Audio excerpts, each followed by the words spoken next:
Alô, gente, tudo bem? O radialista Rafael Renzel, de 43 anos, está internado neste hospital, que fica na cidade de Rio Negro, a 40 quilômetros de Medellín, na Colômbia. Nós tentamos gravar uma entrevista com o radialista Rafael Renzel, mas o hospital não permitiu que a gente gravasse nem com a nossa câmera, nem com um celular. Então, gentilmente, o Rafael vai conversar conosco por telefone. Rafael, em primeiro lugar, eu queria saber como é que você está se sentindo, como é que você está clinicamente. Foram muitas fraturas, né? O que mais preocupa realmente são as costelas, né? Que foram 7 costelas quebradas. Do lado esquerdo. Do lado esquerdo. O meu lado esquerdo foi o mais atingido. Rafael sofreu um afundamento do tórax e das costelas do lado esquerdo. Isso pressionou os pulmões e causou um hemotórax, que é quando entra sangue na membrana que envolve os pulmões, e também um pneumotórax, que é quando entra ar na mesma membrana. Os pulmões estão fortes, estou fazendo aqui exercícios para enchê-los e eu não estou tendo nenhuma resistência. Rafael ainda tem uma pneumonia que já está cedendo aos antibióticos. Anteontem ele foi transferido para o quarto de onde conversou com o Fantástico. Até que momento você se lembra do voo? Dos voos que eu fiz com a Chapecoense, esse realmente estava sendo o melhor voo de todos. Não podia existir momento ideal para todos. Naquele dia 28 de novembro, a equipe da Chapecoense voava para a Colômbia para disputar o primeiro jogo da final da Copa Sul-Americana contra o Atlético Nacional de Medellín. Foi a viagem com maior interação, né? Conversando com a imprensa, jogadores, comissão técnica e jogadores mais na parte do meio para frente do avião, sim. Imprensa mais para a parte do meio para trás. 77 pessoas estavam a bordo, 9 tripulantes da empresa boliviana Lamia, 22 jogadores, 25 membros da comissão técnica e dirigentes e 21 jornalistas, entre eles Rafael. Você estava sentado aonde exatamente, Rafael? Eu estava à direita, no penúltimo banco, no banco do meio. Nas poltronas ao lado estavam o jornalista Renan Anholim, repórter da Rádio Oeste Capital de Chapecó, a mesma rádio que Rafael trabalha, e o cinegrafista da RBS TV, Djalma Araújo Neto. Toda vez que perguntávamos quanto tempo faltava, sempre respondiam os comissários que faltava 10 minutos, mais 10 minutos, mais 10 minutos, e de repente simplesmente desligaram as luzes do avião. Desligaram os motores e aí todo mundo voltou para o seu assento e colocou o cinto de segurança. A hora que isso aconteceu, causou um certo temor, mas ninguém imaginaria que a gente bateria naquele morro. Nem um segundo alguém da cabine ou um comissário disse: coloquem os cintos de segurança porque há um risco disso ou daquilo. Não avisaram nada aos passageiros? Nada, absolutamente nada. Nós ficamos voando sem saber absolutamente nada do que iria acontecer. Você chegou a reparar que os comissários, eles se prepararam para o pouso, eles sentaram, botaram os cintos, etc., ou você não chegou a reparar isso? Eu reparei, porque 2 dos sobreviventes estavam atrás de mim, né, dos bolivianos. Eram a comissária de bordo, Ximena Soares, e o técnico de voo, Erwin Tumiri. Eu reparei que houve uma aflição muito grande por parte da comissária que sobreviveu. Ela foi para o lugar dela, ela colocou o cinto de segurança e quando ela ficou muito aflita, daí realmente a aflição tomou conta. Mas não lembro de ter havido gritaria, não lembro de ter pânico no avião. Um silêncio, assim, estarrecedor. A gente não sabia o que estava acontecendo, até que veio o choque, né?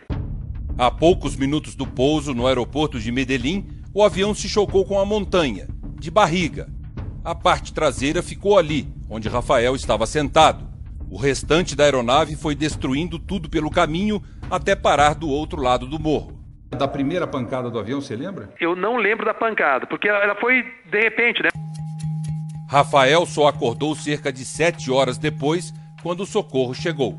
Você caiu onde, como que você estava e como é que foi esse socorro?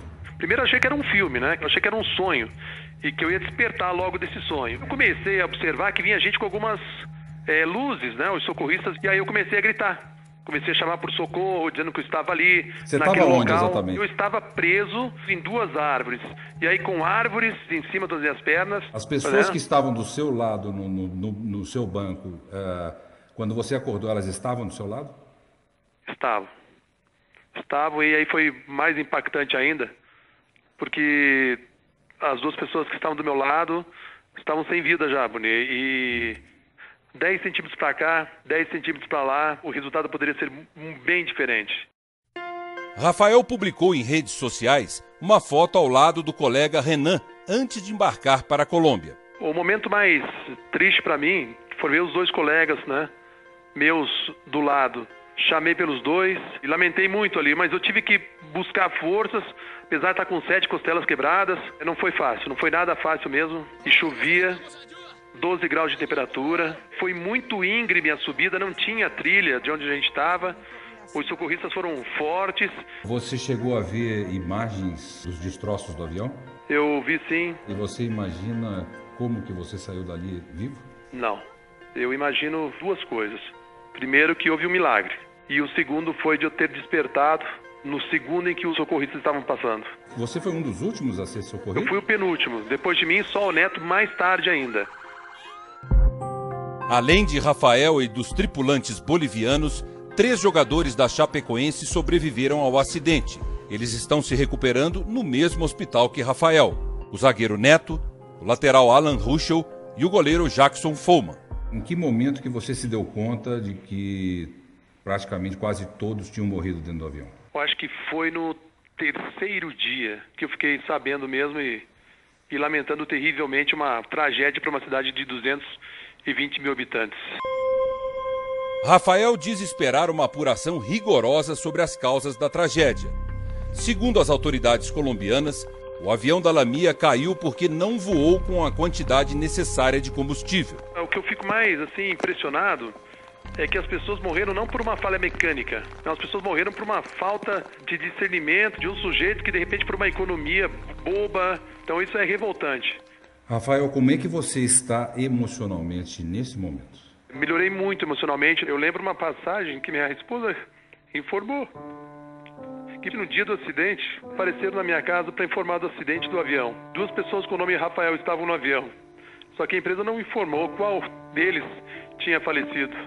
E o meu filho de 11 anos batia no peito e dizia que sentia minha respiração. Então, isso aí realmente foi muito forte para mim. Rafael também se emociona ao lembrar do momento em que reencontrou a mulher, Jussara, no hospital. Eu tenho a imagem gravada. Estava entubada, não podia falar. E aí o médico trouxe a minha esposa e disse, olha, tua esposa está aqui. Ela pegou na minha mão, ela falou, eu tô aqui, eu vim te buscar, que a gente vai voltar pro Brasil. Como é que você espera ser recebido em Chapecó? Eu só espero pisar em Chapecó. Quero voltar para casa, eu quero voltar a pisar no solo chapecoense. Todas essas mensagens positivas, troca de carinho com o povo brasileiro, que se irmanou com o povo colombiano, tanto para mim quanto para o Follman, para o Ruschel, para o Neto. Não podemos reclamar de nada, né? A gente não pode reclamar em nenhum momento do final do ano, porque nós vamos estar junto com as nossas famílias. Muito obrigado, viu? Um forte abraço e sucesso para vocês. Abraço, Boni. Obrigado.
para lá, o resultado poderia ser bem diferente. Rafael publicou em redes sociais uma foto ao lado do colega Renan antes de embarcar para a Colômbia. O momento mais triste para mim foi ver os dois colegas, né, meus do lado. Chamei pelos dois e lamentei muito ali, mas eu tive que buscar forças, apesar de estar com 7 costelas quebradas. Não foi fácil, não foi nada fácil mesmo. E chovia, 12 graus de temperatura. Foi muito íngreme a subida, não tinha trilha de onde a gente estava. Os socorristas foram fortes. Você chegou a ver imagens dos destroços do avião? Eu vi sim. E você imagina como que você saiu dali vivo? Não. Eu imagino 2 coisas. Primeiro, que houve um milagre. E o segundo foi de eu ter despertado no segundo em que os socorristas estavam passando. Você foi um dos últimos a ser socorrido? Eu fui o penúltimo. Depois de mim, só o Neto mais tarde ainda. Além de Rafael e dos tripulantes bolivianos, 3 jogadores da Chapecoense sobreviveram ao acidente. Eles estão se recuperando no mesmo hospital que Rafael. O zagueiro Neto, o lateral Alan Ruschel e o goleiro Jackson Follman. Em que momento que você se deu conta de que praticamente quase todos tinham morrido dentro do avião? Eu acho que foi no 3º dia que eu fiquei sabendo mesmo e lamentando terrivelmente uma tragédia para uma cidade de 220 mil habitantes. Rafael diz esperar uma apuração rigorosa sobre as causas da tragédia. Segundo as autoridades colombianas, o avião da Lamia caiu porque não voou com a quantidade necessária. A comissária de bordo, Ximena Soares, e o técnico de voo, Erwin Tumiri. Eu reparei que houve uma aflição muito grande por parte da comissária que sobreviveu. Ela foi para o lugar dela, ela colocou o cinto de segurança e quando ela ficou muito aflita, daí realmente a aflição tomou conta. Mas não lembro de ter havido gritaria, não lembro de ter pânico no avião. Um silêncio, assim, estarrecedor. A gente não sabia o que estava acontecendo, até que veio o choque, né? A poucos minutos do pouso no aeroporto de Medellín, o avião se chocou com a montanha, de barriga. A parte traseira ficou ali, onde Rafael estava sentado. O restante da aeronave foi destruindo tudo pelo caminho até parar do outro lado do morro. Da primeira pancada do avião, você lembra? Eu não lembro da pancada, porque ela foi de repente, né? Rafael só acordou cerca de 7 horas depois, quando o socorro chegou. Você caiu onde, como que você estava e como é que foi esse socorro? Primeiro eu achei que era um filme, né? Eu achei que era um sonho e que eu ia despertar logo desse sonho. Eu comecei a observar que vinha gente com algumas luzes, né? Os socorristas, e aí eu comecei a gritar. Comecei a chamar por socorro, dizendo que eu estava ali. Você estava onde exatamente? Eu estava preso em 2 árvores. E aí com árvores em cima das minhas pernas. As pessoas que estavam do seu lado, no seu banco, quando você acordou, elas estavam do seu lado?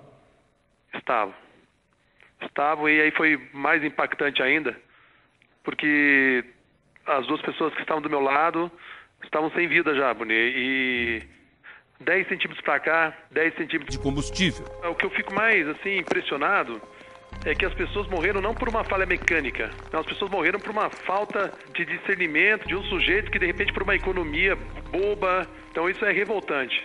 Rafael, como é que você está emocionalmente nesse momento?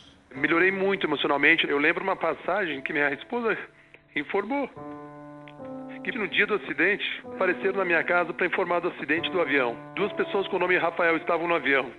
Só que a empresa não informou qual deles tinha falecido. E o meu filho de 11 anos batia no peito e dizia que sentia minha respiração. Então, isso aí realmente foi muito forte para mim. Rafael também se emociona ao lembrar do momento em que reencontrou a mulher, Jussara, no hospital. Eu tenho a imagem gravada. Estava entubada, não podia falar. E aí o médico trouxe a minha esposa e disse, olha, tua esposa está aqui. Ela pegou na minha mão, ela falou, eu estou aqui, eu vim te buscar, que a gente vai voltar para o Brasil. Como é que você espera ser recebido em Chapecó? Eu só espero pisar em Chapecó. Quero voltar para casa, eu quero voltar a pisar no solo chapecoense.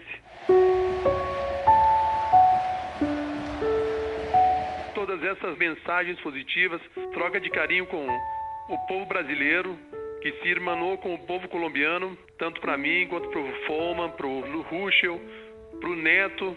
Não podemos reclamar de nada, né? A gente não pode reclamar em nenhum momento do final. Alô, gente, tudo bem? O radialista Rafael Renzel, de 43 anos, está internado neste hospital, que fica na cidade de Rio Negro, a 40 quilômetros de Medellín, na Colômbia. Nós tentamos gravar uma entrevista com o radialista Rafael Renzel, mas o hospital não permitiu que a gente gravasse nem com a nossa câmera, nem com um celular. Então, gentilmente, o Rafael vai conversar conosco por telefone. Rafael, em primeiro lugar, eu queria saber como é que você está se sentindo, como é que você está clinicamente. Foram muitas fraturas, né? O que mais preocupa realmente são as costelas, né? Que foram 7 costelas quebradas. Do lado esquerdo. Do lado esquerdo. O meu lado esquerdo foi o mais atingido. Rafael sofreu um afundamento do tórax e das costelas do lado esquerdo. Isso pressionou os pulmões e causou um hemotórax, que é quando entra sangue na membrana que envolve os pulmões, e também um pneumotórax, que é quando entra ar na mesma membrana. Os pulmões estão fortes, estou fazendo aqui exercícios para enchê-los e eu não estou tendo nenhuma resistência. Rafael ainda tem uma pneumonia que já está cedendo aos antibióticos. Anteontem ele foi transferido para o quarto de onde conversou com o Fantástico. Até que momento você se lembra do voo? Dos voos que eu fiz com a Chapecoense, esse realmente estava sendo o melhor voo de todos. Não podia existir momento ideal para todos. Naquele dia 28 de novembro, a equipe da Chapecoense voava para a Colômbia para disputar o primeiro jogo da final da Copa Sul-Americana contra o Atlético Nacional de Medellín. Foi a viagem com maior interação, né? Conversando com a imprensa, jogadores, comissão técnica e jogadores mais na parte do meio para frente do avião, sim. Imprensa mais para a parte do meio para trás. 77 pessoas estavam a bordo, 9 tripulantes da empresa boliviana Lamia, 22 jogadores, 25 membros da comissão técnica e dirigentes e 21 jornalistas, entre eles Rafael. Você estava sentado aonde exatamente, Rafael? Eu estava à direita, no penúltimo banco, no banco do meio. Nas poltronas ao lado estavam o jornalista Renan Enholim, repórter da Rádio Oeste Capital de Chapecó, a mesma rádio que Rafael trabalha, e o cinegrafista da RBS TV, Djalma Araújo Neto. Toda vez que perguntávamos quanto tempo faltava, sempre respondiam os comissários que faltava 10 minutos, mais 10 minutos, mais 10 minutos e de repente simplesmente desligaram as luzes do avião. Desligaram os motores e aí todo mundo voltou para o seu assento e colocou o cinto de segurança. A hora que isso aconteceu, causou um certo temor, mas ninguém imaginaria que a gente bateria naquele morro. Nem um segundo alguém da cabine ou um comissário disse coloquem os cintos de segurança porque há um risco disso ou daquilo. Não avisaram nada aos passageiros? Nada, absolutamente nada. Nós ficamos voando sem saber absolutamente nada do que iria acontecer. Você chegou a reparar que os comissários, eles se prepararam para o pouso, eles sentaram, botaram os cintos, etc., ou você não chegou a reparar isso? Eu reparei, porque 2 dos sobreviventes estavam atrás de mim, né, dos bolivianos. Era uma